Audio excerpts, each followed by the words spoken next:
துணி கடைக்கு போங்க சார், 8 மாடி கட்டி வச்சுக்கிறான் துணி கடையில். Ground floor, first floor, second floor, third floor எல்லாம் லேடிஸ். நான் கேட்டேன் ஜென்ஸ் இது எங்கடான்னு, 8வது ஃப்ளோருன்னா. அங்கே போய் பார்த்தா ஆளே இல்லை.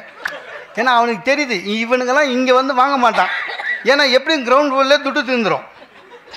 சரியா, மேலே வர்றதுக்கு சான்ஸே இல்லை, காசு இல்லை கையில். எனக்கு என்ன, நான் மேலே போய் தள்ளி விட்டுருவானுங்களோன்னு பயம்.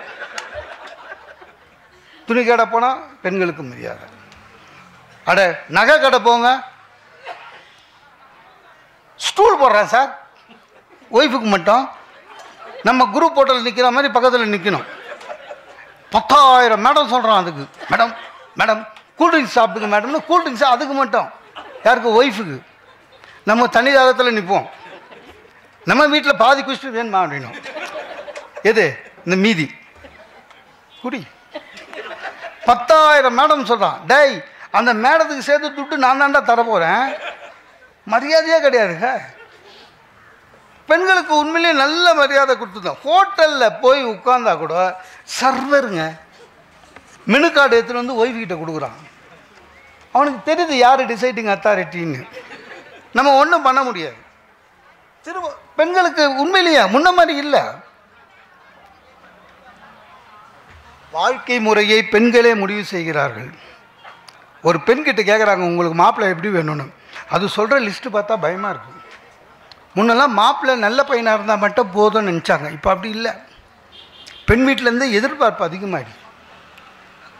ஒரு தரகர் ஒரு பொண்ணோட அம்மா கிட்ட போய் சொல்கிறாரு, மேடம் மேடம் நல்ல காலம் மேடம், கண்டுபிடிச்சிட்டேன், நான் உங்களுக்கு ஒரு மாப்பிள்ளை சொல்லி முடிச்சு வச்சுருந்தேன்ல. ஆமாம், நல்ல மாப்பிள்ளையாச்சு அப்படின்னு பொண்ணுங்க அம்மா. தரகர் சொல்கிறார், இல்லை மேடம் நான் விசாரிச்சிட்டேன், பையன் மாதம் 2 லட்ச ரூபா சம்பாதிக்கிறதுலாம் உண்மை, ஆனால் சனிக்கிழமை ஞாயிற்றுக்கிழமை தண்ணி போடுவான் போல இருக்குது, நான் இப்போவே சொல்லிட்டேன் மேடம், நல்ல காலம் அப்படின்னா. அதுக்கு பொண்ணுக்கு அம்மா தரகரை திட்டுது, யோ அது ஒரு பெரிய விஷயமா யான்னு, யார் குடிக்கல, 2 லட்ச ரூபா சம்பாதிக்கிறான், அவன் குடிச்சா என்ன தப்புண்டு மாறி போயிடுச்சு. பையனுக்கு சொந்த வீடு வேணும்னாங்க சார். இப்போ சொந்த வீடு கூட ஃப்ளாட் இருந்தால் ஒத்துக்க மாட்டாங்களாம், அவங்களுக்கு சொந்த மனையில் கட்டியிருக்கணும். அப்போ எதிர்பார்ப்பு அதிகமாகினே இருக்குது. பெண்கள் பேச ஆரம்பிச்சிட்டாங்க. ஸோ குடும்பத்தை ஆரம்பத்தில் முன்ன மாதிரி அப்பா அம்மா சொன்ன, இப்போ பெண்கள் பேசுகிறாங்க, பெண்கள் விருப்பத்தை சொல்கிறாங்க. உண்மையிலே நல்ல குடும்ப முறையாக தான். நான் கூட பொண்ணு பார்க்க போகும், நான் இது என் கல்யாணத்துக்கு ஒரே ஒரு பொண்ணு தான் பார்த்தேன், வேறு வழி இல்லை, நோ சாய்ஸு. அதுக்கு நான் பண்ண ஒரே தப்பு, என் 2 தங்கச்சி வீட்டுக்கார கூட்டி போயிட்டேன் பொண்ணு பார்க்கறதுக்கு. என் தங்கச்சி கல்யாணம் ஆச்சுல 2த்துக்கும், 2 மாப்பிள்ளையும் கூட்டி போனேன். பொண்ணு வந்தது, பார்த்தது, நானும் பார்த்தேன், சுமாராக இருந்தது. திடீர்னு பொண்ணுக்கு அப்பா தான் எங்கள் மாமனார் வந்து என்கிட்ட, தம்பி பொண்ணு உங்ககிட்ட பேசணுன்னாரு. என்ன பக்குன்னு ஆயிடுச்சு, பொண்ணு பேசுதா அப்படின்னு. சினிமாலலாம் அந்த மாதிரி இல்லையே. என்ன பொண்ணு குனிஞ்சிக்கினே இருக்கும், பாட்டு பாடுவியான்னு கேட்பாங்க, அதெல்லாம் ஒன்றுமே நம்ம கேட்கலையேன்னு பொண்ணு குனிஞ்சிக்கினே இருக்குது. டக்குன்னு பார்க்குறேன், எங்கள் 2 தங்கச்சி வீட்டுக்காரு போய் பேசுன்றானுங்க. எனக்கு என்னன்னா, அந்த பொண்ணு இருக்கிற ரூமுக்கு நடந்து போகும்போதே பயந்துக்கினே போனாங்க. வேண்டாத தெய்வம் இல்லை, ஏன்னா இது ரிஜெக்ட் பண்ணிச்சு வச்சுக்கோங்க நம்மளை. என் மாப்பிள்ளைங்களே ஊர் ஃபுல்லாக போய் சொல்லிடுவான், அந்த பொண்ணுக்கே உங்கள் அண்ணனை பிடிக்கலன்னு. அதனால் பயந்துக்கினே போனேன். உள்ளே போனால் சோஃபாவில் சௌகரியமாக உட்காந்துக்குது கல்யாண பொண்ணு, சௌகரியமாக உட்காந்து இருக்குது. அது அவங்க வீடு. எனக்கு உள்ளே போனோன்னாங்க வேர்த்து விறுவிறுத்து ஜுரம் வர மாதிரி ஆகி நிற்கணுமா உட்காரணுமா கை கட்டணுமா ஒன்றுமே புரியல. அப்புறம் அந்தம்மா இன்டர்வியூ, MBA ஹாஸ்பிட்டல் அட்மிட், பே டேக் ஹோம் 60,000. ஆமாம் பரவாயில்ல, அதாவது 60,000 ரூபா அந்த அம்மாவுக்கு போதுமா, பரவாயில்ல. உங்கள் ஹெச்ஆரில் கேட்டோம், உங்களை பற்றி நல்லா சொன்னாங்க அனுச்சு. லூஸு, நான் ஏற்கனவே எங்கள் ஹெச்ஆரில் சொல்லியிருந்தேன், பொண்ணு பார்க்குறாங்க, இந்த பொண்ணுக்கு அண்ணன் அப்பான்னு புட்சாலிங்க எவனாவது ஃபோன் பண்ணுவான், என்னை பற்றி நல்லா சொல்லு, சனிக்கிழமை பார்த்து என் காசு அப்படின்னு அவன் நல்லா சொல்லிக்கிறான். இவங்க நம்பியிருக்காங்க. அப்புறம் திரும்ப என்னங்க உங்களுக்கு வேறு ஏதாவது பேட் ஹேபிட் இருக்கா அப்படின்னாங்க. எத்தனை சொல்கிறது, ஒன்றும் இல்லை அப்படின்ட்டேன். அப்படி தான் 20 வருஷமாக ஓடினுது.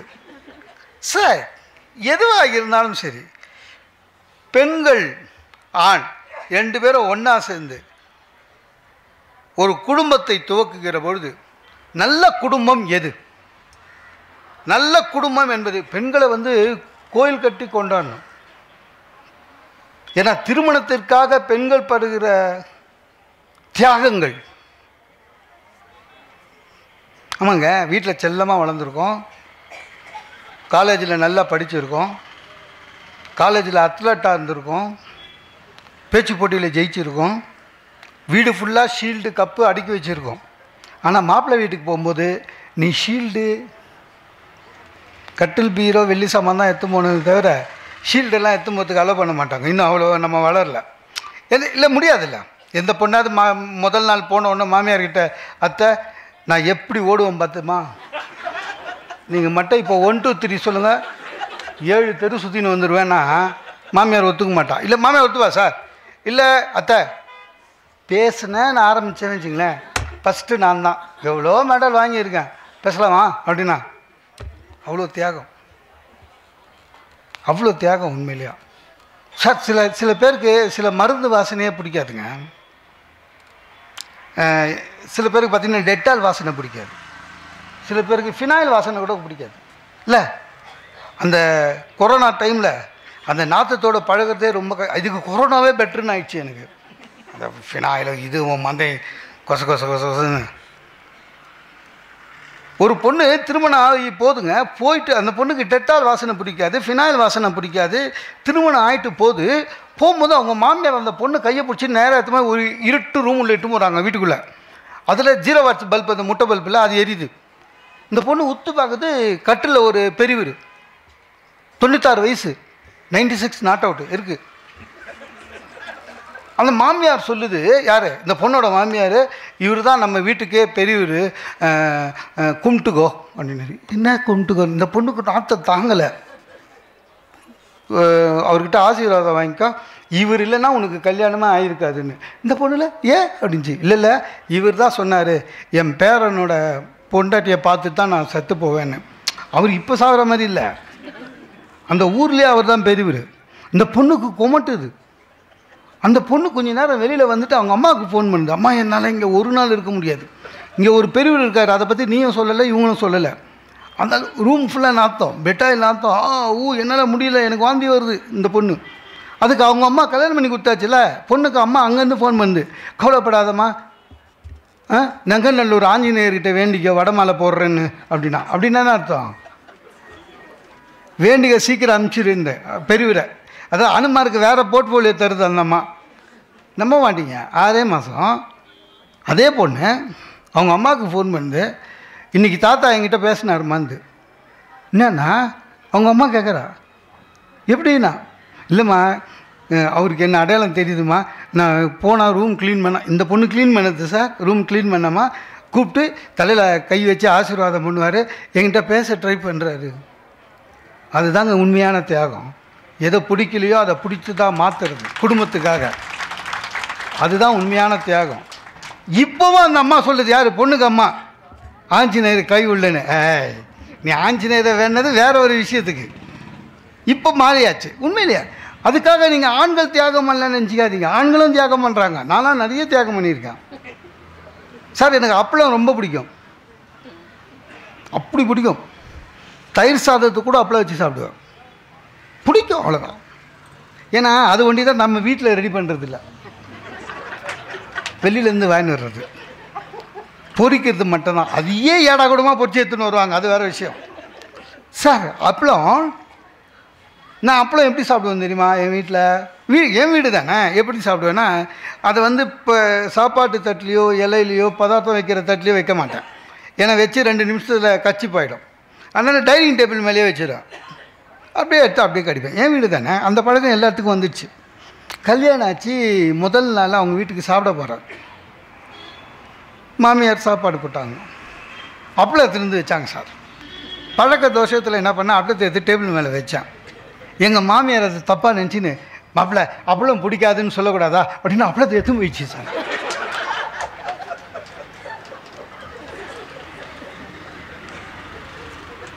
இந்த வடிவேலு ஒரு படத்தில் வடை போச்சேன்னு அந்த மாதிரி அப்பளம் போச்சே அப்படி சரி கூச்சமாக இருந்தது. இல்லை நான் சாப்பிடுவேன் கொடுங்க அப்படின்னு. வீட்டுக்கு வந்துட்டேன். வீட்டுக்கு வந்துட்டு என் ஒய்ஃபு அப்பளம் எனக்கு பிடிக்காதுன்னு நினச்சினுக்கிறான். அன்றைக்கி சாப்பிட்டுக்கிற மேலே எங்கள் அக்கா வராங்க. எங்கள் அக்கா ஒரு பெரிய இது என் ஒய்ஃப்கிட்ட ஏம்மா அப்பளம் வறுத்து வைக்கல அப்படின்னாங்க. என் ஒய்ஃப் எங்கள் அக்காவுக்கு சொல்லுது அவருக்கு அப்பளம் பிடிக்காது அண்ணி. எங்கள் அக்கா ஒன்றே ரொம்ப மாறிட்டேடா கல்யாணத்துக்கு அப்புறம். சார் நாங்கள் அப்பளத்தை தியாகம் பண்ணியிருக்கோம். தியாகம் எல்லாருக்கும் வர சார், அது ஒன்றும் பெரிய விஷயம் இல்லை. எதுவாக இருந்தாலும் சரி குடும்ப பெண்ணு சில சமயம் ஆதரவு வைப்பாங்க. நான் திருமணம் ஆனவுடனே அவங்களுடைய ஆசை நிராசையாக ஆகிடக்கூடாது. நிறைய பெண்கள் வந்து ஐஏஎஸ் எழுதணும்னு ஆசைப்பட்டிருப்பாங்க. அவங்க வீட்டில் கண்டிஷனாக கல்யாணம் பண்ணி வச்சுருப்பாங்க இல்லையா.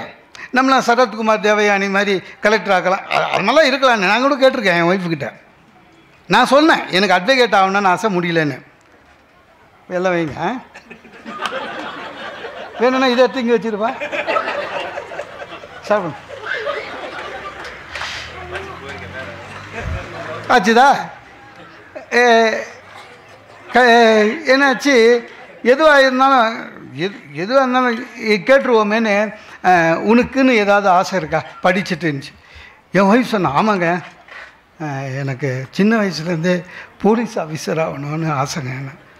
எனக்கு கூட ரொம்ப சந்தோஷமாச்சு.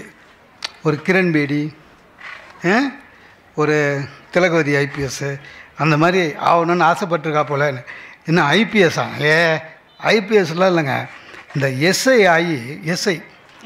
ஆகி இந்த வரதட்சணை கேட்கறவனெல்லாம் முட்டிக்கு முட்டி தள்ளணுன்னு பயந்துட்டு. ஏன்னா எங்கள் அம்மா அவங்கக்கிட்ட கேட்டு ஸ்கூட்ரு வாங்கி கொடுத்தாங்க எனக்கு. முட்டிக்கு முட்டி தட்டி பயங்கரமாக அப்படின்னு. சார் வள்ளுவர் வாசுகியை போய் வாழ வேண்டும், குடும்பம் எப்படி இருக்க வேண்டும் தெரியுமா, கணவனும் மனைவியும் வள்ளுவன் வாசுகி மாதிரி எல்லோரும் சொல்கிறாங்க. நான் ஒன்று கேட்குறேன், யாராவது பார்த்துருக்கோமா வள்ளுவரையும் வாசுகியும்? வள்ளுவரை பார்த்துக்கிறோமா? இல்லை. இப்போ இருக்கிற வள்ளுவர் கவர்மெண்ட் சொன்ன வள்ளுவர் இப்படி தான் இருப்பாருன்னு இல்லை. வாசுகியே தெரியவே தெரியாது. ஆனால் நம்ம எல்லாமே அளந்துடுறோம். ஒரு திருமண வாழ்த்துக்கு போனால் கூட நீங்கள் வள்ளுவரை நான் கேட்குறேன், என்றைக்காவது வாசுகி வள்ளுவரை திட்டாமல் இருந்திருப்பாங்க? ஏங்க வேலை வெட்டி பார்க்காம காலங்காலையில் சார் ஓலையில் எழுதுறது ரொம்ப கஷ்டமான வேலை. A4 எழுதுறது இல்லை, எரேசர் கிடையாது, ஒயிட்னர் கிடையாது. அதுவும் இல்லாமல் கீழே ஓலையை எடுத்து அப்படியே எழுத முடியாதுங்க. அதை பதப்படுத்தணும், அதுக்கேற்ற மாதிரி எழுத்தாணி பண்ணணும். இவ்வளோ வேலையும் செஞ்சுன்னு அவர் எழுதினே இருந்தால் திட்டிருக்கோம் அந்த அம்மா. எங்கள் சுகிசிவன் சொல்லுவார், ஒரு திருமணத்துக்கு போனவுடனே நீங்களும் கணவனும் மனைவியும் புரிஞ்சுக்க முடியாது. கணவனும் மனைவியும் ஒருவரை ஒருவர் புரிந்து கொள்ள முடியாது என்பதை புரிந்து கொண்டு இல்லை, அதான் உண்மை. ஆமாங்க, அதான் உண்மை. சும்மா அதெல்லாம் பேச்சுக்கு பேசிட்டு போகக்கூடாது எல்லாமே. சார் உண்மையிலேயே நல்லதொரு குடும்பம் எது தெரியுமா? எந்த குடும்பம் ஒற்றுமையாக இருக்கிறதோ அவங்கக்கிட்ட பணமே தேவையில்லை சார். பணம் தேவையில்லை. அந்த வீட்டில் இருக்கிறவங்க பெரிய பதவியில் இருக்கணும்னு தேவையில்லை. சாதாரண கூலி வேலை செஞ்சாங்க கூட சரி. எந்த குடும்பம் கணவன் மனைவி குழந்தைகள் மாமியார் மாமனார் எந்த குடும்பம் ஒற்றுமையாக மன ஒத்துமையாக அன்போடு வாழ்கிறார்களோ அவர்கள்தான் நல்லதொரு குடும்பம். அதுதான் நல்லதொரு குடும்பம்னா அதுதான் பிரச்சனை. இப்போது எனக்கு தெரிஞ்சுங்க 40 ஆம்பளை ஒரே ரூமில் 10 வருஷம் ஒத்துமையாக இருப்பான். 40 ஆம்பளை போய் அரபு நாட்டிலலாம் போய் பாருங்கள். ஆனால் அத்தனை பெரிய வீட்டில் 2 லேடிஸு சார் சமாளிக்க முடியல. உண்மையிலேயேங்க. நான் வேதாந்திரி மகரிஷி சொல்கிறாருங்க, மருமகள் என்பவள் வேறொரு முறையில் மகளாக வருபவள், மாற்று வழியில் வந்த மகள் அப்படின்னு நினைக்கணுன்றாரு. நினைக்க மாட்டோமே. நல்லதொரு குடும்பம்னா மாமியார் மாமனார் மருமக அண்டர்ஸ்டாண்டிங் இருந்தாலே போதும் சார். அது கோயில் சார். அது இருக்க மாட்டுறாங்க, அதான் பிரச்சனை. டெய்லி நம்மளுக்கு டெஸ்ட்டு. இந்த படிக்கிற குழந்தைங்களை கேளுங்க, வருஷத்துக்கு ஒரு வாட்டி எக்ஸாம் அதுங்களுக்கு. அதுவும் சிலபஸ் உண்டு இல்லை. சிலபஸ்லேருந்து வெளியில் கேள்வி கேட்டால் அந்த கொஸ்டின் பேப்பர் கொஸ்டின் நம்பர் எழுதினாலே மார்க் போட்டுணுமா, அது ஒரு சட்டம் இருக்கும் இல்லை. நமக்கு திருமணம் ஆன பிறகு daily exam, no syllabus, no choice. காலையில் எழுந்த உடனே ஒய்ஃபு கேட்குறா, இன்னும் எத்தனை நாள் உங்கள் அப்பா உங்கள் அம்மா நம்ம கூட இருக்க போகிறாங்கன்னு. அவன் என்ன கேட்டா, என்ன நினச்சிருக்கா, எத்தனை நாள் இருக்க போகிறாங்கன்னு. ரொம்ப சண்டை வரக்கூடாதுன்னு நம்ம கூடன்னு சொல்லிட்டா. உங்கள் தங்கச்சி வீட்டுக்கு அனுப்ப வேண்டியதானேன்றா. நீங்கள் சாயங்காலம் சொல்கிறான்னு சொல்ல முடியாது, அப்போவே ஏதாவது சொல்லிட்டு போகணும்.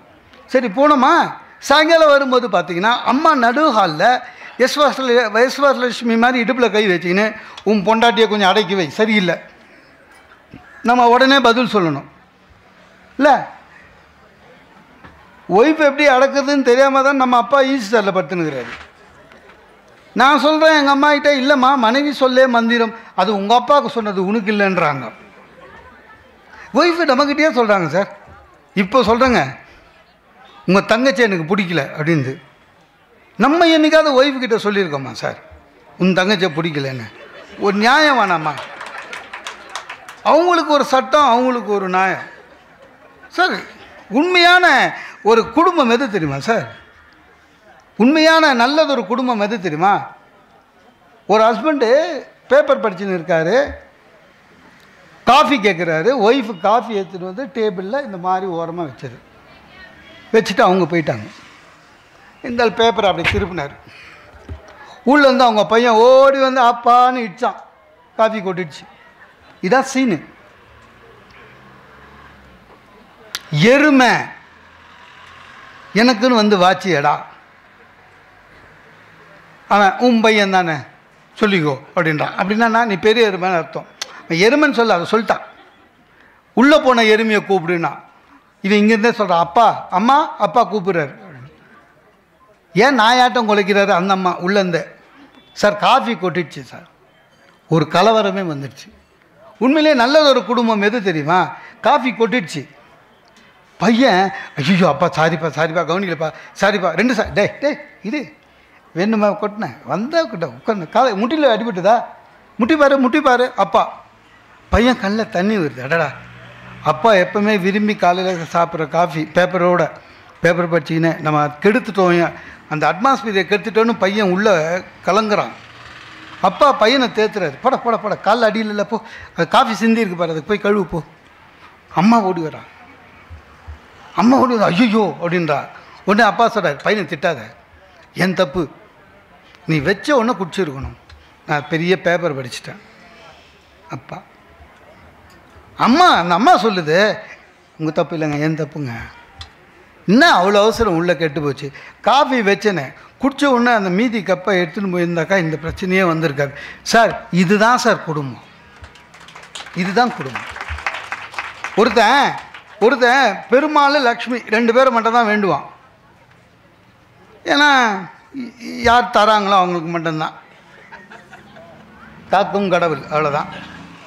ஏன்னா சிவனை போய் வேண்டி நம்ம பெருமாளையே வேண்டாம் பணம் கிடைக்கும் அப்படின்னு வேண்டாம். அவனுக்கு நல்ல பிஸ்னஸ்ஸு, நல்ல லக்ஷ்மி கடாட்சமாக இருக்கான், வேண்டாம். வேண்டிட்டுங்க அவன் கனவு காணும்போது கனவுல மகாலட்சுமியே வராங்க. வந்து அவங்ககிட்ட சொல்கிறாங்க, இங்கே பாரு, நீ இவ்வளோ நாளாக திருமாலையும் என்னையும் வேண்டினேன், உனக்கு எல்லா சுகத்தையும் கொடுத்துட்டோம். ஆக்சுவலாக உங்கள் ராசிப்படி நாளையிலேருந்து நாங்கள் 2 பேருமே உங்க கூட இருக்க மாட்டோம், உனக்கு பிரச்சனை ஆரம்பிக்க போகுது, அதனால் சௌக்கியமாக இருந்துக்கோ, கிளம்புறோம், உனக்கு ஏதாவது வேணும்னா கேளு, தந்துடுறேன், இன்றையோட லாஸ்ட் ஆஃபர் மாதிரி. இவன் டக்குன்னு அம்மா எனக்கு என்ன, இத்தனை நாள் உங்கள் கடாட்சத்தில் நல்லா இருந்தேன், பொன் பொருள் வீடு வாசல்லாம் வந்துடுச்சு, எனக்கு ஒன்று நீயும் திருமாலும் என்னை விட்டு போனீங்கன்னா பிரச்சனை வரும்னு சொல்கிறீங்க, பிரச்சனை வரட்டும், ஆனால் அந்த பிரச்சனையை வருவதை சமாளிக்கிற ஒரு மனசு முக்கியமாக. பணம் போயிடுச்சேன்னு என் குழந்தைங்க வசதி கம்மியாகிடுச்சேன்னு என் குழந்தைங்களும் உறவுகளும் என்கிட்ட சண்டை போடாமல் என் குடும்பம் இன்னி மாதிரி என்றைக்கும் ஒத்துமையாக இருக்கணுமா, அந்த ஒத்துமை இருந்தால் போதும். நான் லட்சுமி சிரித்தாங்களாம், என்னென்ன நீ ரொம்ப தெரிஞ்சு சொன்னியோ தெரியாமல் சொன்னியோ உன்னை விட்டு போக மாட்டேன், கவலைப்படாதேன்னாங்களாம். ஏன்னா நீ கேட்ட பாரு வரோம் ஒத்துமையாக இருக்கணும்னு. ஒத்துமையாக இருக்கிற இடத்துல நானும் திருமணம் எப்போவுமே இருப்போம், அதனால் உனக்கு எந்த காலத்துலேயும் பிரச்சனை வராதுன்னாங்க. ஆக ஒத்துமையாக இருக்கிற ஒரு குடும்பம் எப்படி பண்ணும்? நபிகள் நாயகம் சொல்கிறாருங்க, கணவனும் மனைவியும் எப்படி இருக்கணுமா, உன்னுடைய இடது கை நீரை எடுத்து வலது கையை தடவி தோளை தடவுவது போல், வலது கை நீர் எடுத்து தோளை தடவுவது போல், இரண்டு கையும் எடுத்து முகத்தை தடவுவது போல் நண்பர்களாக இருக்க வேண்டும். கணவன் மனைவி எப்படி இருக்கணும்னா, ஆண்டான் அடிமை, உன் வேலை என் வேலை அதெல்லாம் இல்லை. ரெண்டு பேரும் நண்பர்களாக இருக்கணும். இருக்க முடியுமா? இருக்காங்க. ஆனால் அந்த நண்பர்களாக வள்ளுவர் சொல்கிறாரு, நண்பர்களாக. வேதம் சொல்லுது சகி, தோழின்னு அர்த்தம். வேதம் சொல்லுது சகின்னு, இந்து மதம் சொல்லுது. ஆனால் இன்னும் ஒய்ஃபை நண்பராக எடுத்துக்கிற பக்குவம் நமக்கு வரலையான்னு தெரியல. நாமெல்லாம் சில சமயத்தில் என்ன நினச்சிட்டு இருக்கிறோம் தெரியுமா, இந்த காலத்தில் பிள்ளைங்கள்லாம் கெட்டு போயிட்டானுவோ, ஒரு பயிலும் நல்லா இல்லை அப்படி அப்படின்னு எதிர்மறையாகவே பேசிகிட்டு இருக்கோம். இருக்காங்க, அருமையாக இருக்காங்க, அருமையான பிள்ளைகள் இருக்காங்க. அதுவும் நான் என்னுடைய வாழ்க்கை அனுபவத்தையே சொல்கிறேன். பள்ளிக்கூடங்களுக்கு போய் நான் பேசுகிற பழக்கம், பெரிய ஸ்கூல்லலாம் போய் பேசுவேன். சென்னையில் ஒரு பெரிய ஒரு 6000-7000 பிள்ளைகள் படிக்கிற பள்ளிக்கூடம். அதில் அந்த இலக்கிய மன்றத்தில் பேசுகிறதுக்காக என்னை கூப்பிட்டுருந்தாங்க. போனேன். இந்த பிள்ளைகளுக்கு வேடிக்கையாக இருக்கட்டும்னு நான் ஒரு கதை சொல்லுவேன். இந்த 3வது 4வது புஸ்தகத்தில் நான் சொல்கிற கதை இல்லை, அது நம்ம இப்போ உள்ள இளைஞர்கள் செஞ்ச வேலை தான் சொல்ல போகிறேன். அதில் விறகு வெட்டி கதைன்னு ஒரு கதை இருக்கும். ஒருத்தன் விறகு வெட்டுறான், ஆற்று ஓரமாக நீட்டு வெட்டுறான். அவன் வெட்டிக்கிட்டு இருந்த கோடாலி ஆற்றுல வந்துருச்சு. அவனுக்கு நீச்சல் தெரியாது, ஆறு ஆழமாக இருக்கு. அழுகுறான், ஐயோ கோடாலி போனால் எனக்கு வாழ்க்கையே போச்சு, நான் என்ன பண்ணுறது, எப்படி நான் வெட்டுவேன் கொள்வேன், அழுகுறான். அப்போ ஒரு தேவதை வருது. அந்த ஆற்றுலேருந்து ஒரு தேவதை வந்து ஏன்டா அழுகுறேன்னு கேட்குது. இதுமாரி கோடாலி விழுந்துட்டுது. அதானே, அதுக்கு ஏன் அழுகுற, இங்கே வயிறு அப்படின்ட்டு உள்ளே போய் ஒரு தங்கத்தில் கோடாலி கொண்டாந்து கொடுக்குது. இதுதான் உன்னுடைய பாரு. அவன் ஏழை தான், சாப்பாட்டுக்கே கஷ்டப்படுறவன் தான். ஆனால் அவன் பார்த்து உண்மையே பேசணுங்கிறதுக்காக இது என்னோட இல்லைன்ட்டான். அப்புறம் போய் ஒரு வெள்ளி கோடாலியை கொண்டாந்து காட்டுது, இது உன்னோடையா, இதுவும் இல்லைன்ட்டான். அப்புறம் 3வதாக அவனுடைய இரும்பு கோடாலியை கொண்டாந்து காமிச்சு, ஆமாம் இதுதான் என்னோட. என்ன நீ உண்மையே சொன்ன, 3ஐயும் நீயே வச்சுக்கோ. இதாங்க கதை முடிஞ்சு போச்சு. புஸ்தகத்தில் இருக்கிற கதை இதோடு முடிஞ்சு போச்சு. 3வது 4வது புஸ்தகத்தில் இந்த கதை இருக்கு. அதாவது உண்மையே பேசணும், பொய் சொல்லக்கூடாது, வறுமையில் இருந்தாலும் உண்மையே பேசணுங்கிறத காட்டுறதுக்காக அந்த கதையை வச்சுருக்காங்க. அது நல்ல கதை. இதை இப்போ உள்ள இளைஞன் என்ன பண்ணியிருக்கான், அந்த கதையையே வளர்த்துறான். இப்போ பொன்னியின் செல்வன் 2 வந்திருக்கு பாருங்க, அது மாதிரி இவன் என்ன பண்ணான், விறகு வெட்டி 2 போட்டான். போட்டு அதை எப்படி டெவலப் பண்ணுறான்னு பார்த்தீங்கன்னா, இதை கொண்டு போய் அவன் வீட்டில் கொடுக்குறான். இந்த 3 கோடாலியையும் அவன் மனைவிக்கு கோவம் வந்துட்டு, திருடிட்டு வந்தியான்னு கேட்குறான். இல்லை இல்லை, இந்த மாதிரி தேவதை வந்து, தேவதையாவது வர்றதாவது என்ன பொய் சொல்கிற, எங்கேயோ திருடி இருக்கிற நீ, ஏழ்மையை கண்டு பயந்துடக்கூடாது, திருடக்கூடாது, நேர்மையாக இருக்கணும் நீ பண்ண. இல்லை நான் அப்படி தான், தேவதைன்னா அப்போ எனக்கு இது காட்டுது தேவதையே, நீ வா நாளைக்கு வா அப்படின்னு. மறுநாள் அழைச்சிக்கிட்டு போகிறான். இந்த இடத்துல தான் தேவதை வந்துச்சு, நீ இங்கேயே நில்லு, நான் விறகு வெட்டிக்கிட்டு இருக்கேன்னு சொல்லிட்டு போய் விறகு வெட்டுறான்.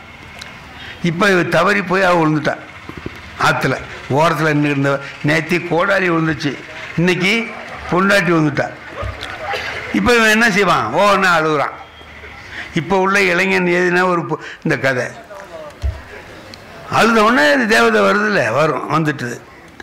ஏன்டா அழுகுற, என் பொண்டாட்டி விழுந்துட்டா அப்படின்னு. அதுக்கு அழுகுற அப்படின்ட்டு உள்ளார போயிட்டு அங்கேருந்து வந்து நயன்தாராவை கொண்டாந்து காட்டுது. இதான் அவன் பொண்டாட்டியா பாருன்னு. இந்த பையன் என்ன பண்ணான், ஆமான்ட்டான். ஆமாம் இதுதான்ட்டான். இப்போ தேவதைக்கு கோவம் வந்துடுச்சு.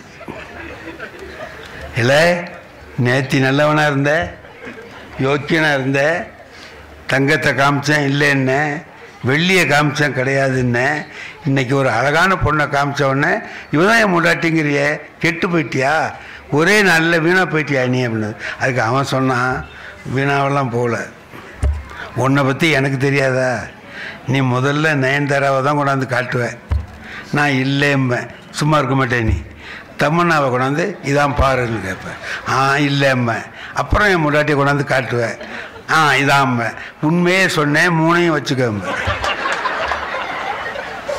நான் ஒன்று வச்சுக்கிட்டே படாத பாடு படுறேன். அதனால தான் நான் ஏதோ வந்ததோடு போவோம்னு சொல்லிட்டு சொன்னான்னு இப்போ உள்ளவன் எழுதியிருக்கான். இந்த கதையை இப்போ உள்ள பையன்க எப்படி எழுதுறாங்கன்னு பையன்களுக்கு சொல்லலாம்னு நினச்சி சொல்கிறேன். எனக்கு இப்போ உள்ள நடிகை பேரெல்லாம் தெரியாது. இந்த 2 பேர் இப்போ சொல்கிறேன் பாருங்க, இது என் பேத்தி எனக்கு எழுதி கொடுத்தது. இந்த இந்த 2ஐயும் சொல்லு சரியாக இருக்கும்னா அவள் எழுதி கொடுத்தது. இதில் அந்த ஸ்கூலில் பேசுகிற போது முதல்ல நயன்தாரா சொல்லிட்டேன், அடுத்தது தமன்னான்னு சொல்லணும்ல, மறந்துட்டேன். இப்போ பேர் வரமாட்டேங்குது, என்னடா பண்ணுறேன்னா அந்த எதுக்க உட்காந்த ஒரு பையன்கிட்ட ஒரு அழகான பொண்ணு பேர் சொல்லடான்னு கேட்டேன். அவன் எழுந்துச்சு சொன்ன வார்த்தை என் வாழ்க்கையில் பெரிய ஓங்கி அடிக்கிற அடி மாதிரி இருந்துச்சு. ஒரு அழகான பொண்ணு பேர் சொல்லுடா நீ எந்திரி அப்படின்னு. உலகத்திலேயே அழகான பொண்ணுன்னா அது எங்கள் அம்மா தான் சார். நான் எதிர்பார்க்கவே இல்லை, இப்படி ஒரு விடையை அவன் சொல்லுவான்னு எதிர்பார்க்கல. அவன் சொன்னான், அழகு என்பது வெளியிலே இல்லை, உள்ளே இருக்கிறது. எங்கள் அம்மாவோட உயர்ந்த குணம் வேறு யார்கிட்ட இருக்கு? ஆகவே உலகத்திலேயே அழகுன்னு சொன்னால் அது எங்கள் அம்மா தான். நான் என்ன நினச்சி சொன்னேனோ அது என் மறதி ஒரு பையன்கிட்ட இருந்த உயர்ந்த எண்ணத்தை வெளிப்படுத்துச்சு இல்லையா? அப்படி இந்த இளைஞர்கள் எல்லாரும் கெட்டு போயிட்டான், வீணா போயிட்டான், அப்படி போயிட்டான்னு சொல்லி சொல்றதுல பயன் இல்லை. நல்ல பிள்ளைகள் இருக்காங்க, அருமையான பிள்ளைகள் இருக்காங்க, நல்ல அறிவாளிகளாக இருக்கிறாங்க, நல்ல விஷயங்களை எல்லாம் சொல்றாங்க, அவங்க நிறைய படிக்கிறாங்க. அவங்க நாம் புத்தகத்தில் படிக்கிறத விட வெளியிலேருந்து நிறைய தெரிஞ்சு, எல்லாருமே செல்லை பார்த்து கெட்டு போயிடறான்னு நம்ம நினைக்க வேண்டாம். செல்லு நல்ல விஷயத்துக்கு பயன்படுத்துறதுக்கு நம்ம பிள்ளைகளுக்கு கற்றுக் கொடுத்தோம்னா பிள்ளைகள் அது கற்றுக்கும். இந்த பாருங்க, இப்போ ஒரு அப்பா ஈசி சேரில் அப்படி படுத்திருக்கார், சாஞ்சி படுத்திருக்கார். இந்த பக்கத்தில் 10ஆம் வகுப்பு படிக்கிற பையன் படிச்சுக்கிட்டு இருக்கான், இந்த பக்கத்தில் 2ஆம் வகுப்பு படிக்கிற பையன் படிச்சுட்டு இருக்கான். இந்த 2ஆம் வகுப்பு படிக்கிறவன் கேட்குறான் அப்பா கிட்ட, அப்பா அண்ணன் புத்தகத்தை பார்க்குறேன், அதில் ரொம்ப படம் இல்லை, என் புத்தகத்தில் நிறைய படம் இருக்க, அணில் அப்படின்னு போட்டிருக்கான், ஒரு அணில் படம் போட்டிருக்கான், மயில்னு ஒன்று போட்டிருக்கான், மயில் படம் போட்டிருக்கான், அண்ணன் புத்தகத்தில் அப்படிலாம் படம் இல்லையே, ஏன் அப்படின்னா. அதுக்கு இவர் என்ன சொல்லணும், உனக்கு இப்போ தான் கற்றுக்கிற, மயில்னா எப்படி இருக்கணும்னு காட்டணும், அதுக்காக அதெல்லாம் போட்டு காமிக்கிறாங்க, அண்ணனுக்கு அதெல்லாம் தெரிஞ்சிட்டா நல்ல விஷயத்த செய்தி சொன்னால் போகிறோம்னு இப்படி ஒரு விவரமாக சொல்லாமல் சின்ன பையதானேன்னு நினச்சிக்கிட்டு அவர் என்ன பண்ணிட்டாரு, நீ முண்டம், உனக்கு படம் போட்டால் தான் தெரியும், அண்ணன் அறிவாளி, படம் இல்லாமலே தெரிஞ்சுக்குவான் அப்படின்னு சொன்ன உடனே நான் முண்டமான்னு கேட்டான். ஆமாம் விட்டா. ஒரு 15 நாள் கழிச்சு அந்த ஊரில் பஞ்சாயத்து போர்டு எலெக்ஷன் வந்துடுச்சு. பேலட் பேப்பரை அடித்து எடுத்துக்கிட்டு வீட்டில் எல்லாருக்கும் காட்டுறாங்க. அந்தந்த கேண்டிடேட்லாம் இதில் குத்துங்க, இதில் குத்துங்க, ஒருத்தர் அணிலில் குத்துங்க, ஒருத்தர் கிணத்துல போடுங்கிறாரு, ஒருத்தர் எண்ணெய் சட்டியில் போடு, என்னமோ ஒன்று காட்டுற கேணியில் போடுன்னு சொல்கிறார். இந்த பையன் பார்த்துக்கிட்டே இருந்தான். அப்பா அது என்னன்னா, இது எங்களுக்குள்ளே உள்ளது, உனக்கு ஒன்றும் இல்லை, சும்மாடுறான்னு. அவன் போயிட்டார். என்னமோ ஒன்று காமிச்சு என்னமோ சொன்னாங்களே, ஆமாம் எலெக்ஷனில் நிற்கிறாருடா, நின்னா அவருக்கு கேணி சின்னம், அந்த கேணியில் போடுங்கன்னு சொல்லிட்டு சொல்கிறாரு. ஆமாண்ணா, அது சரி, நான் தான் முண்டம், படம் போடுறான், உனக்கும் படம் போடுறானே ஏன்னா? அதுக்கு அந்த அப்பா சொன்னான், நீ சின்ன முண்டா, நான் பெரிய முண்டா. பிள்ளைகள்கிட்ட நல்ல வார்த்தைகள் சொல்லணும். தப்பான வார்த்தைகளை அறிமுகப்படுத்தினோம்னா அந்த பிள்ளை நாளைக்கு நம்மளை கேட்பான்ல. அப்போ நாம் எல்லாத்துலேயுமே பார்த்தீங்கன்னா எதை பார்த்தாலும் அதில் ஒரு நல்லது தெரிஞ்சுக்கிட்டு நல்லது செய். இப்போ நான் சில சமயங்களில் என்ன பண்ணுவேன், வீட்டில் ஏதாவது தப்பு பண்ணுவேன், அதிகாரம் பண்ணணுங்கிறதுக்காக வேண்டி மனைவிகிட்ட ஒரு நாள் என்னமோ காய்கறி வாங்கிட்டு வந்து வச்சுருந்த போது பார்த்துட்டு, உனக்கு காய்கறியே வாங்க தெரியலன்னு. அந்த தெருவில் கொண்டு வர்றவர் உங்ககிட்ட சொத்தையை கொடுத்துட்றாரு, முத்தலை கொடுத்துட்றாரு, காசு கூட வாங்கிட்டு போகிறாரு, உனக்கு ஒரு மண்ணுமே தெரியலன்னு. அதுக்கு என் மனைவி என்ன சொன்னாங்கன்னா, இன்னைக்கு ஞாயிற்றுக்கிழமை தானாங்க. ஆமாம். நீங்கள் ஓய்வாக தானே இருக்கு. ஆமாம். இன்றைக்கி காய்கறியெல்லாம் வாங்கிட்டு வாங்க, எப்படி வாங்கிறதுங்கிறத இதிலேருந்து நான் தெரிஞ்சுக்கிறேன். இது நமக்கு தேவையில்லாத வேலை தான், அது செஞ்சேன். நான் போனேன், மார்க்கெட்டுக்கு போனோடனே முதல் கடை என்கிட்ட படித்த பையன் ஒருத்தன் காய்கறி கடை வச்சுருந்தான். ஐயா வாங்கன்னா, நல்ல வேலை நீ காய்கறி கடையாவது வச்சியடா அப்பா அப்படின்ட்டு. உட்காருங்க ஐயா, ஸ்டூல் எடுத்து போட்டான். வரவே மாட்டீங்க, வந்திருக்கீங்க, காய்கறி வாங்கலான்னு வந்தேன். கொடுங்கங்க, என்ன எழுதி வச்சுருக்கீங்களா? நீங்கள் உட்காருங்கன்ட்டு என்கிட்ட ஒரு பேப்பர் எடுத்து கொடுத்து படிங்கன்ட்டான். அவன் பார்க்குறான், 2 தேங்காய்ன்னு முதல்ல போட்டிருக்கு. அந்த தேங்காயை நான் கவனிக்கிறேன். அப்படி எடுக்கிறான், காதுகிட்ட வச்சு ஆட்டுறான். ஆடுதான்னு பார்க்குறான். ஒரு தட்டுறான். என்ன முத்தி இருக்கான்னு பார்க்குறாரான். அவனுக்கு பிடிக்கல, தூக்கி போட்டான். சார் இதே மாதிரி 100 தேங்காவை தட்டிவிட்டான். ஐயாவுக்கு இது கொடுக்கப்படாது, நல்லதாக கொடுக்கணும்னு நினச்சி அவன் தேடுறான்னு நான் நினச்சிக்கிட்டு இருக்கேன். அதெல்லாம் பார்த்து எடுத்து கொடுத்தான். வெண்டைக்காய், கத்திரிக்காய் எல்லாத்தையும் எடுத்து கொடுத்தான். பச்சை மிளகா, இஞ்சி என்னமோ எடுத்துக்கொண்டு வீட்டில் கொடுத்தேன். சட்னி அரைக்கிறதுக்காக தேங்காய் எடுத்து உடைச்ச உடனே அந்த 2 மூடியையும் எடுத்துகிட்டு வந்து என் மனைவி, இந்த பாருங்கள், நீங்கள் வாங்கிட்டு வந்த தேங்காய் நல்ல இலசாக இருக்குது, வலிச்சு சாப்பிடலாம் போல் இருக்குது. இளநீ வாங்கினா கூட இவ்வளவு பக்குவமாக இருக்காது, ரொம்ப பக்குவமாக வாங்கிட்டு வந்திருக்கீங்க, இப்படி தான் நான் வாங்கணுமான்னு. ஆஹா, இந்த இதைத்தான் தேடி இருக்கான் போல இருக்கு. நாம் நல்லது தேடுறான், முத்தலா தேடுறான்னு நினச்சிக்கிருந்தோம். இல்லை, இந்த ஆள் படிக்கிற போது கண்ணாபின்னான்னு திட்டினான், இவனுக்கு வீட்டில் வாங்கி கொடுப்போம் அப்படிங்கிறதுக்கு அவன் ஏற்பாடு பண்ணியிருக்கான் போல இருக்கு. நமக்கு தெரியாது. எனக்கு வருத்தமாக போச்சு, பையன் நம்மளை அப்படி பண்ணிட்டானேன்ட்டு அப்படி ஒரு வருத்தமாக உட்காந்தேன். கொஞ்சம் நேரம் கழிச்சு என் மனைவி வந்து சொன்னாங்க, தேங்காய் இலசாக வாங்கிட்டோமேன்னு வருத்தப்படாதீங்க, கத்திரிக்காய் வெண்டைக்காய் எல்லாம் நல்ல முத்தலாக தான் வாங்கியிருக்கீங்கன்னா. அப்படின்னா என்ன அர்த்தம்? உனக்கு தேங்காய் வாங்கவும் தெரில, கத்திரிக்காய் வாங்கவும் தெரில, வெண்டை. நீ வந்து என்ன குறை சொல்கிற? ஒன்றை யாரோ ஏமாத்திரான், ஒன்று இந்த ஏமாற்றி அனுப்பியிருக்கான். இவ்வளவு சொல்லலை, இது சொன்னதுலேயே தெரியுது. இப்போ இதுக்கு சொன்னோன்னே நமக்கு ஒரு கோபம் வரலாம்ல. கோபம் வந்தால் அந்த இடம் எப்படி ஆகிடும்? நரகத்தின் வாசல் மாதிரி ஆகிடும். இப்போது காலையில் எழுந்துச்சி வேலைக்கு போகணும், அவசரமாக கிளம்புறோம். தலைக்கு எண்ணெய் தடவி சலை சீவணும், எண்ணெய் பாட்டில் காணும், எண்ணெய் எங்கே வச்சு எங்கே கத்துவான். அந்த அம்மா இவருக்கு வேண்டிய பலகாரம் தானே செஞ்சுக்கிட்டு இருக்கோம், அது அங்கே இருந்துக்கிட்டு அது அங்கே தான் இருக்கு பாருங்க. வச்சது வச்ச இடத்துல இருக்க மாட்டேங்குதாக்கா, அப்படியாக்க வேகமாக போகிறான். கீழே எண்ணெய் கிண்ணம் இருக்குது, காலில் பட்டு ஊற்றிடுது. இப்போ என்ன செய்யலாம்? ஒன்று செய்யலாம். அறிவு இருக்கா? பாதையில் கொண்டு வந்து எண்ணெயை வச்சிருக்கியே, கால் பட்டு ஊற்றிருச்சு பாரு, போனால் வலிக்கிட்டு கீழே விழுவுறதுக்கு இந்த மாதிரிலாம் பண்ணியிருக்கியேன்னு திட்டலாம். திட்டிடலாம். ஆனால் நாம் ஆஃபீஸுக்கு போய் நிம்மதியாக இருக்க முடியாது. என் மனைவியும் வீட்டில் நிம்மதியாக இருக்க மாட்டாங்க. தப்பு நடந்துட்டுதே, அவர் திட்ட முடியாது ஆயிட்டுதேன்னு அவங்க வருத்தமாக இருப்பாங்க, நாம் போகிற இடத்துல வருத்தமாக இருப்போம். இப்படி அதையே மாற்றி சொல்லி பாருங்க. அடேடே பாதையில் தான் இருக்குது, நான் தான் பார்க்காம இடிச்சிட்டேன் அப்படின்னு நான் சொன்னேன்னா உள்ளேருந்து என்ன சத்தம் வரும் தெரியுமா? பாதையில் நான் தாங்க தெரியாமல் வச்சுட்டேன். இல்லை, இது ரெண்டும் இப்படி நடந்தால் எப்படி இருக்கும்? இவன் அலுவலகத்தில் போய் நிம்மதியாக இருப்பான், அந்த அம்மா வீட்டில் நிம்மதியாக இருப்பாங்க.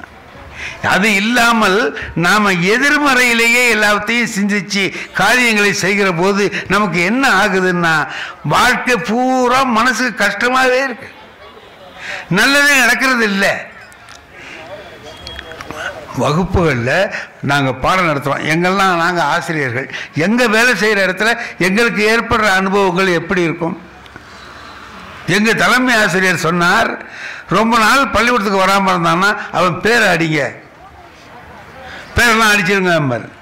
ஒருத்தர் அடித்தேன், ஒருத்தன் வரல, 15 நாள் வரல. அவன் வரமாட்டான், பெரும்பாலும் வரமாட்டான், வந்தாலும் படிக்க மாட்டான், வந்து உட்காந்தாலும் 4 பேரை கெடுப்பான், அந்த மாதிரி இருப்பான். பேரை அடிச்சுட்டேன், வந்தான், உன் பேர் அடிச்சாச்சு போட வீட்டுக்கு அப்படின்னு. ஏன் சார்னா, நீ வரல, பள்ளிக்கூடத்துக்கு வரல, படிக்க மாட்டேங்கிற, மோசமாக இருக்க, வேணாம் போ அப்படின்னு. அப்படியா சார்னா? புத்தகத்தை எடுத்தான், அப்படி வச்சுக்கிட்டு போயிட்டான். நல்ல வேலை இவன் போயிட்டான் அப்படின்னு நினச்சிக்கிட்டு இருக்கேன். அரை மணி நேரத்தில் அவங்க அப்பா வளைச்சிட்டு வந்துட்டான். ஏன் சார், என் பையனை நடராஜனோட அப்பா சார்னா? வாங்க ஐயா உட்காருங்க. ஏன் சார் அவனை அனுப்பிட்டீங்க? ஐயா பள்ளிக்கூடத்துக்கு வரமாட்டேங்கிறான் ஐயா, வந்தாலும் படிக்க மாட்டேங்கிறான், பரீட்சைகளெல்லாம் எவ்வளவு மார்க் வாங்கியிருக்கான் பார்த்தீங்களா? 2, 3 வாங்கியிருக்கான். இவனை வச்சு நம்ம என்ன பண்ணுறது? ஐயா அவன் கொஞ்சம் அதாக தான் இருப்பான், அதுக்காக பேர் அடிச்சிடாதீங்க ஐயா. அப்புறம் நான் இவனை வச்சு என்ன பண்ணுறது அப்படின்னு. ஃபெயிலாக போனால் எங்களுக்கு கெட்ட பேர் அப்படின்னு. இல்லையா, இந்த வருஷம் கொஞ்சம் போட்டு அடித்து ஒப்பேற்றி விட்டுடுங்க ஐயா, இந்த வருஷம் கொஞ்சம் அனுப்பிட்டீங்கன்னா அவனை ஒரு வாத்தியார் வேலைக்காவது அனுப்பலான்னு பார்க்குறேங்கிறான். நான் நினச்சேன், இப்போ இவன் வாத்தியார் வேலையை பற்றி என்ன நினைக்கிறான், என்னை பற்றி என்ன நினைக்கிறான்? அவனை ஒரு வாத்தியார் வேலைக்காவது அனுப்பலான்னு பார்க்குறேன், கொஞ்சம் போட்டு அடித்து ஒப்பேற்றி விடுங்க அப்படிங்கிறான். நான் நினச்சேன், இனிமேல் இவனை அடித்து பிரயோஜனம் இல்லை, அவனை அடிக்கணும். எப்போ இந்த பிள்ளைகளை நாம் நல்ல விதமாக கொண்டு வரணும், ஆனால் கொஞ்சம் குறைச்ச மார்க் வாங்கிக்கிறவங்களே மாலையில் தனியாக வச்சு வகுப்பு நடத்துகிறோம். அவங்களுக்கு என்னென்ன செய்யலாமோ அவ்வளோதையும் செஞ்சு எப்படியாவது மேலே வரணும்னு நினைக்கிறோம். அந்த பிள்ளைகள் கொஞ்சம் நம்ம உணர்ந்தாங்கன்னா அதுக்கு ஒரே வழி அன்பு வழி தான். அன்புக்கு நிகரானது வேறு எதுவுமே இல்லை. அந்த அன்பான வழியில் போகிற போது அந்த பிள்ளைகள் எல்லாம் மேலே வருகிறார்கள். அப்படி தான் சொன்னேன், அதுதான் நான் சொன்னேன், இதையெல்லாம் நினச்சி தான் சொன்னேன். எல்லாமே வாழ்க்கையில் இன்பமயம்தான், பார்க்கிற பார்வையில் இருக்கு. காலையில் அங்கேருந்து ஒருத்தர் வர்றார், நண்பர் வர்றார், அவரும் பேப்பர் படிச்சிருக்கார், நானும் பேப்பர் படிச்சிருக்கேன். வந்த உடனே உட்காந்து அந்த பாருங்க, ஒரு பையன் 4 பேரை வெட்டியிருக்காங்க அப்படிமா. ஒருத்தன் மாமியாரையே கொலை பண்ணிருக்கான் அப்படின்னு ஒரு 7 செய்தி கொன்னது கெட்டது கொண்டது இதெல்லாம் சொல்லுவேன். ஏயா, அந்த பேப்பர்லேயே இந்த ஓரத்தில் ஒரு பொண்ணு படித்து 600க்கு 600 மார்க் வாங்கியிருக்கு பார்த்தியா? 600க்கு 600 இது வரைக்கும் யாராவது வாங்கியிருக்காங்களா? வாங்கியிருக்கு. அந்த பொண்ணு எவ்வளோ நல்லா படிச்சிருக்கும். அதுவும் அந்த பேப்பரில் தானே அந்த செய்தியும் இருக்குது. ஏன் உன் கண்ணில் நல்ல செய்தி பட மாட்டேங்குது, கெட்ட செய்தியாக ஏன் படுது? நம்ம பார்வை. எல்லாமே நடக்குது உலகத்தில், நல்லதும் நடக்குது கெட்டதும் நடக்குது. நாம் என்ன செய்கிறோம்? நல்லதை எடுத்துக்கிட்டு அதை எப்படி மேலே நம்ம எப்படி முன்னேற்றி கொள்ளலாம் அப்படின்ட்டு நாம் போகணும். இந்த பிள்ளைகள்லாம் நிறைய பேர் வந்திருக்கீங்க. ஒன்றே ஒன்று தான், ஒரே ஒரு விஷயம்தான். மகாபாரதத்தில் ஒரே ஒரு இடம், அருமையான இடம். எல்லாருக்கும் வில்வித்தை சொல்லி கொடுத்துட்டார் துரோணாச்சாரியார். எல்லாரும் படிச்சுட்டான். ஒரு நாள் டெஸ்ட் வைக்கிறார் எல்லாருக்கும். இங்கே வாங்கப்பா, எல்லாரும் வில்லு எடுத்துக்கங்க, அம்பை வச்சுங்க, ரெடியாக வச்சுக்கிட்டீங்களா? வச்சுக்கிட்டேன். இங்கே வந்து நில்லுங்க. அதோ பாருங்கன்னு அந்த மரத்தில் ஒரு பருந்து பொம்மை வச்சுருக்கார். அந்த பருந்தினுடைய கண்ணை காமிச்சார். இந்த கண்ணுக்கு உங்கள் அம்பை விடணும், அம்பெல்லாம் குறி வச்சுக்கோங்க அப்படின்னா எல்லாரும் குறி வச்சுக்கிட்டான். ஒருத்தனையா கூப்பிட்டார், இங்கே வா துரியோதனா வா, குறி வச்சுட்டியா? வச்சுட்டேன். இது என்ன அப்படின்னு மரத்தை பார்த்து காமிச்சார். மரம்னா. இலையை காமிச்சு கேட்டார், இலைன்னா. பூவை காமிச்சு கேட்டார், பூன்னா. காயை காமிச்சு கேட்டார், காயின்னா. ஓரமா நில்லுன்ட்டார். பத்தியா, நான் எல்லாமே கரெக்டாக சொல்லிட்டேன், நான் தான் முதல்னு நினச்சிக்கிட்டு போய் நிற்கிறான். அதுமாரி எல்லாரையும் கூப்பிட்றார், 100 பேரையும் கூப்பிட்றார், எல்லாரையும் கூப்பிட்றார், காமிக்கிறார். குறி வச்சுட்டியான்னு கேட்குறார். வச்சுட்டேன்னா இது என்னன்னா மரம்னா. இலையை காமிச்சு என்னன்னா எல்லாம் சொன்னான். கடைசியில் அர்ஜுனன் வந்தான். அர்ஜுனா, குறி வச்சுட்டியா? என்ன குறி வச்சிருக்கேன்னா, பருந்தின் கண்ணுக்கு குறி வைத்திருக்கிறேன். சரி, இது என்ன? மரத்தை காமிச்சு கேட்டார். தெரியலீங்களே என்ன. இலையை காமிச்சு என்ன? தெரியலையே. பூவை காமிச்சு என்ன? தெரியல. அப்போ உனக்கு என்னதாண்டா தெரியுதுன்னார். பருந்தின் கண் தெரிகிறது, பானத்தின் நுனி தெரிகிறது, அது தவிர வேறு எதுவும் தெரியவில்லைன்னா. குறின்னு வச்சதுக்கு பிறகு அதிலேயே தான் கவனம் இருக்க வேண்டுமே தவிர மற்றது நம் கண்ணுக்கு தெரியக்கூடாது. இதான் இந்த கதையினுடைய கருத்து. பிள்ளைகளா படிக்கிற நீங்கெல்லாம் இருக்கீங்க, என்ன உங்களோட லட்சியம்? என்னமா ஆகணும், இப்படி படிக்கணும், இப்படி முன்னேறணும், இப்படி வரணும்னு ஒரு முடிவு பண்ணிட்டா அதிலேயே கவனமாக இருந்தால் கவன சிதறல் ஏற்படாது. இன்னைக்கு பல பேர் தொலைபேசியில அலைபேசியிலே புத்தகத்தை வாசிக்கிறார்கள். எனக்கு உடன்பாடு கிடையாது. புத்தகத்தை தொட்டு புரட்டி படிக்க வேண்டும். வலம்புரி ஜான் தான் சொல்லுவார், நீ புரட்டி புரட்டி படிப்பது நல்ல புத்தகம் அல்ல, படிக்கின்ற பொழுது எந்த புத்தகம் உன்னை புரட்டி புரட்டி போடுகிறதோ அதுதான் நல்ல புத்தகம் என்று சொல்கிறார். என்னை புரட்டுகின்ற புத்தகங்கள் பல நேரங்களில் நான் யோசிக்கிறேன், 10 நாட்களுக்கு மேலாக கடை விரித்திருக்கிறார்கள்.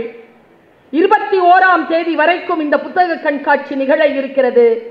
அத்தனை கடைகளிலும் புத்தகங்கள் நம்முடைய தொடுதலுக்காக காத்திருக்கின்றன.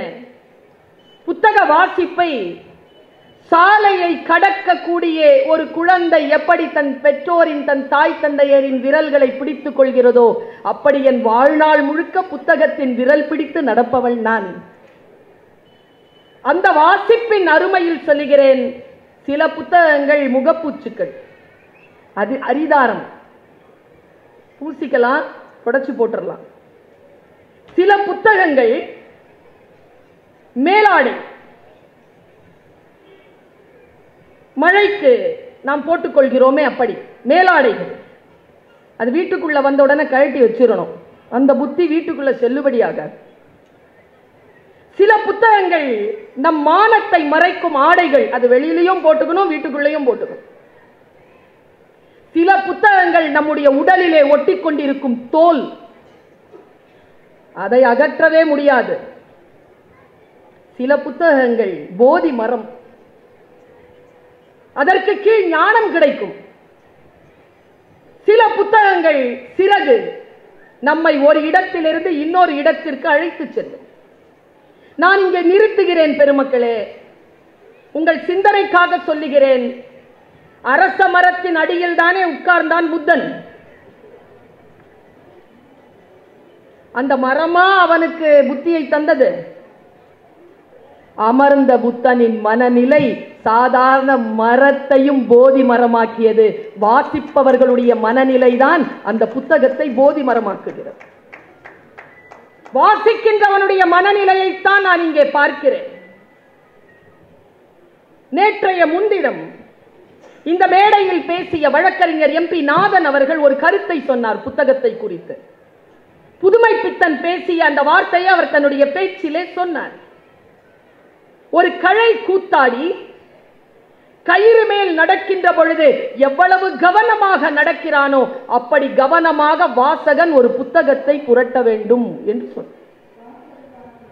மிக மிக கவனமாக இல்லாத பொழுது அது வழுக்கி விடுவதற்கு வாய்ப்பு உண்டு. புத்தகங்கள் சாதாரணமானவை இல்லை. அவை நம்மை ஒரு இடத்திலிருந்து இன்னொரு இடத்திற்கு அழைத்து செல்லும். நான் என் பேச்சின் முதலிலேயே சொல்லிவிடுகிறேன், அது பறப்பதற்கான சிறகே தவிர இலக்கை நாம் தான் முடிவு செய்ய வேண்டும். இலக்கை சிறகுகள் முடிவு செய்வது இல்லை. நம் இலக்கை அடைவதற்காக நமக்கு தருகின்ற அற்புதமான ஒரு வாய்ப்பு தான் அந்த சிறகு. அந்த சிறகை வைத்துக் கொண்டு நாம் என்ன எல்லாம் செய்யலாம். நிறைய பேருக்கு வாசித்தலிலும் வாசிப்பதை மற்றவர்கள் பேச கேட்பதிலும் ஒரு ஆர்வம் உண்டு.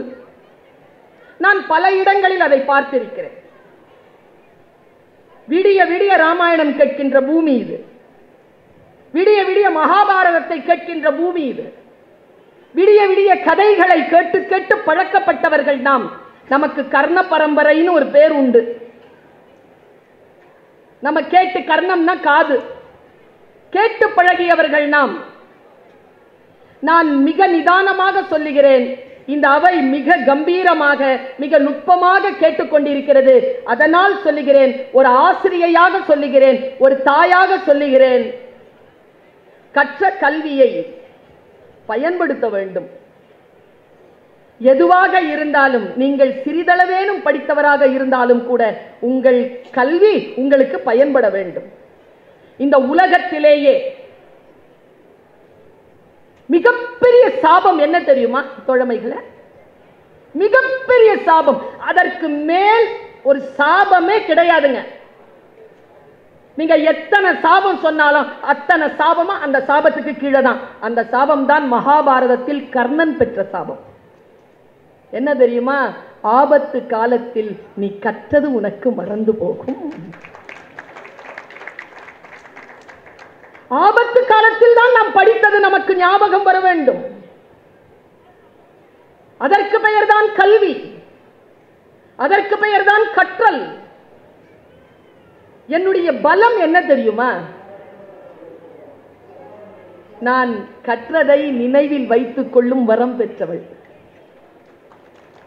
என் 10 வயதில் நான் படித்தது கூட எனக்கு நினைவில் நிற்கிறது. அதனால்தான் பேச்சாளராக வந்து நிற்கின்ற பொழுது ப்ரிப்பேர் பண்ணிட்டு வர்றது வேற, அதற்குள்ளாக நான் சேர்த்து பயணப்படுவது என்னுடைய பழைய வாசிப்பு அனுபவங்கள்.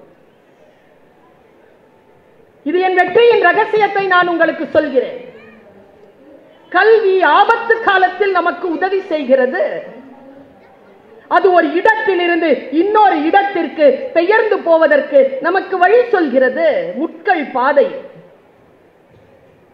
வாழ்க்கை நமக்கு செருப்பு தாங்க தரும். சிந்தனை இருக்கு இல்லையா, இது சிறகு தரும். இந்த சிந்தனையினால் அந்த சிறகை பெற்றுக்கொண்டு முட்கள் இல்லாத ஒரு பாதையை நம்மால் வகுத்துவிட முடியும் என்பதற்கு நானே ஒரு சாட்சி. அதனால் தான் புத்தகம் எனும் சிறகு என்கின்ற தலைப்பில் பேசிக் கொண்டிருக்கிறேன். நான் சமீபத்தில் கலீல் கிப்ரானை வாசித்துக் கொண்டிருந்தேன். எனக்குள் சிறகு முளைத்த அந்த தருணங்களை இந்த சில மணித்துளிகளில் உங்களோடு பகிர்ந்து கொள்கிறேன். நிறைய பேர் இருக்கிறாங்க.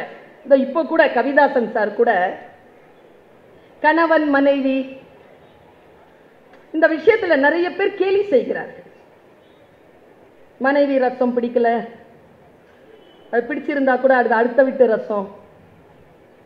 இந்த கணவன் மனைவி உறவுல எப்பொழுதுமே ஏன் ஒருவரை ஒருவர் இப்படி எலியும் பூனையுமாகவே சித்தரிக்கின்ற ஒரு பழக்கம் வந்து கொண்டே இருக்கிறது?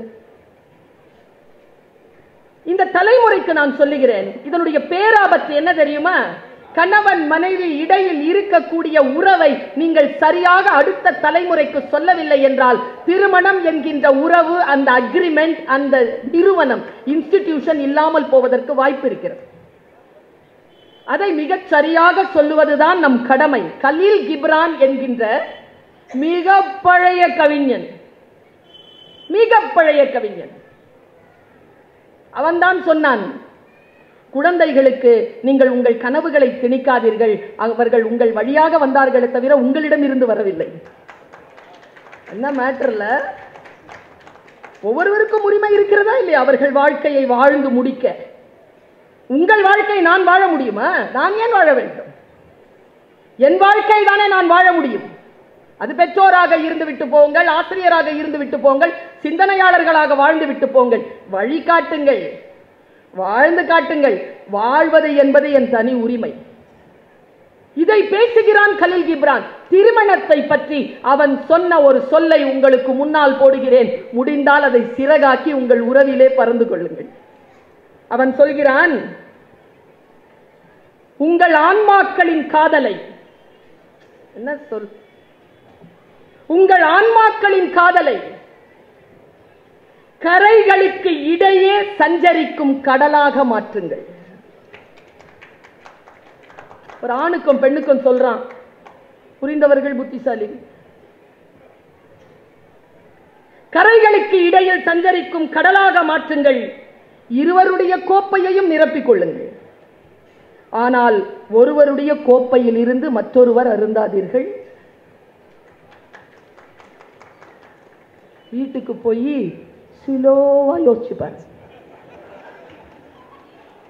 மெதுவா யோசிச்சுப்பார். ஒவ்வொருவருடைய ரொட்டியையும் பகிருங்கள். உன்னிடத்தில் இருக்கும் ரொட்டியை பகிர், ஆனால் ஒரே ரொட்டி துண்டை இருவரும் உண்ணாதீர்கள். ஆடிப்பாடி மகிழ்வாக சேர்ந்து கொண்டாடுங்கள், ஆனாலும் இருவரும் தனியாக இருங்கள். இதெல்லாம் மேட்டர் இல்லைங்க. அவன் சொல்றது நம்ம கலாச்சாரத்தில் நமக்கு புரியுதா பாருங்க. வீணை தந்திகள் தனித்திருந்தாலும் ஒரே இசையை மீட்டுவது போல் இருங்கள். நான் யோசிச்சு பார்க்கிறேன். இசை சாஸ்திரம் சொல்லுகிறது, ஒரு அறையில் ஒரு வீணையை வைத்துவிட்டு இன்னொரு ஈணையை சா என்று இசைத்தால் முன்னால் இருக்கின்ற வீணை அதே சாவின் சத்தத்தை கொடுக்குமாம். நீங்கள் தனித்திருந்தாலும் நீங்கள் எதை மீட்கப்படுகிறீர்களோ அதுதான் உங்கள் துணையும் மீட்கும் என்கின்ற அளவிற்கு வாழ்ந்து தெளிவதுதான் திருமண வாழ்க்கையின் ஆகப்பெரிய லட்சிய கனவும் வெற்றியும் என்கிறான் கலீல் கிப்ரான். சிறகை தந்துவிட்டேன், பறப்பது உங்கள் பொறுப்பு. பல நேரங்களில் எங்க அம்மா சொல்லுவாங்க, ஒரு கிளி வளர்த்தாராம் ஒரு மத பெரியவர். எல்லா மந்திரத்தையும் சொல்லி கொடுத்திருக்கார். அவங்க பின்பற்ற மதத்தை அந்த கிளிக்கு சொன்னதா நினைச்சுக்கோங்க. சாகும் போது கடவுளுடைய பேரை சொல்லிட்டு தானே சாகணும். எல்லா மதமும் அப்பதான் சொல்லுது. சாகும் போது கடவுள் பேர் வாயில இருக்கணும். அதுக்கு அந்த வாயில அந்த சொல்ல ஏற்கனவே சொல்லி கொடுத்துட்டான் அந்த ஆளு. அது பாட்டுக்கு எல்லா மந்திரத்தையும் சொல்லுது. ஒரு 3 வருஷம் அது அழகா வளர்த்து குஞ்சுல இருந்து பெருசாக்கிட்டார். அந்த கிளி இவர் வெளியில போகும் பொழுது கதவை பூட்டாம போயிட்டார். ஒரு பூனை வந்து கடிச்சிருச்சிங்க. அதை கூண்டை திறந்து வச்சு போயிட்டார் தெரியாம. கூண்டை திறந்து அதுக்குள்ள போய் பூனை கடிச்சிருச்சு. கடிக்கிற பொழுது மதபோதகர் உள்ள நுழைஞ்சிட்டாராம். எங்க அம்மா சொன்னது. உள்ள நுழைஞ்ச உடனே கழுத்தை பிடிச்சிருக்கு பூனை.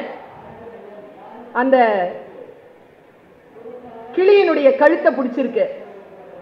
மதபோதகர் எதிர்பார்த்தார், சாகும்போது கிளி மந்திரத்தை சொல்லும் என்று. கிளி தாய் தாய் தாய் என்று சத்தம் கொடுத்து செத்து போனது.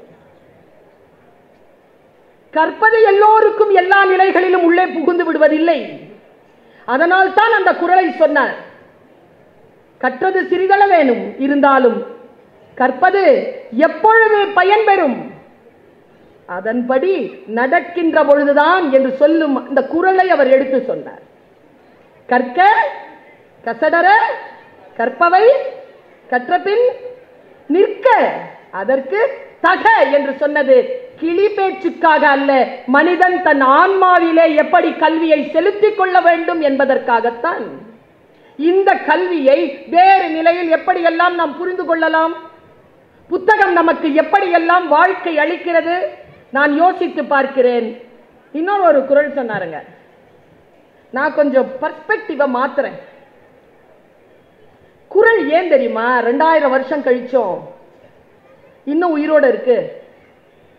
அவரவர்களுக்கு ஏற்ற வாழ்க்கைக்கான சிக்கலுக்கான தீர்வுகளை அவரவர்களுக்கு ஏற்றது போல் தருவதனால் தான் அந்த திருக்குறள் பொதுமறையாக இருக்கிறது. 2500 வருஷத்திலிருந்து ஒரு அட்சரம் மாறலைங்க, ஒரு சொல் மாறல. படிச்சுட்டே இருக்கிறோமா இல்லையா? எப்பொருள் சொன்னார்ல, ஆனா அவை சூப்பர். அவை குறள் சொன்னா திருப்பி சொல்றீங்க. இந்த மாதிரியான கூட்டத்திலலாம் ரொம்ப ஜாகிரதையா பேசணும். எப்பொருள் யார் யார் வாய் கேட்பினும் அப்பொருள் மெய்ப்பொருள் காண்பது அறிவு. நான் இதை வேறு ஒரு பாத்திரத்தில் அப்படி போடுறேன், புரியுதான்னு பாருங்க. அக்பருடைய அவையில் உட்கார்ந்து இருக்கின்ற பொழுது பீர்பல் தாமதமாக அவைக்கு வந்தான். பீர்பலிடம் அக்பர் கேட்டார், ஏன் தாமதம்? பீர்பல் சொன்னான், நான் தியானம் செய்து கொண்டிருந்தேன். ஓ, தியானம் செய்தால் என்ன நடக்கும்? நிறைவு அமைதி நடக்கும். மனதிற்குள் எது முன்னால் இருக்கின்றவர்கள் பேசினாலும் புரியும். சிக்கல்களுக்கான தீர்வுகளை சரியாக எடுக்க முடியும். அதனால் நான் அவைக்கு வருவதற்கு முன்னால் தியானம் செய்து வருவது வழக்கம். அக்பர் சொன்னார், எனக்கும் சொல்லிக் கொடு. பீர்பல் சொன்னான், நான் சொல்லித் தர முடியாது, என் வாத்தியார் கிட்ட வா. அக்பர் சொன்னான், அந்த வாத்தியாரை இங்க கூட்டிட்டு வா. நான் தான் ஷஹின்ஷா வாயிச்ச, இங்க கூட்டிட்டு வா. பூக்களை தரிசிக்க வேண்டுமா? புறப்பட்டு போ. அறுத்து கொண்டு வந்து வச்சுக்காத, அதன் அழகு கம்மி.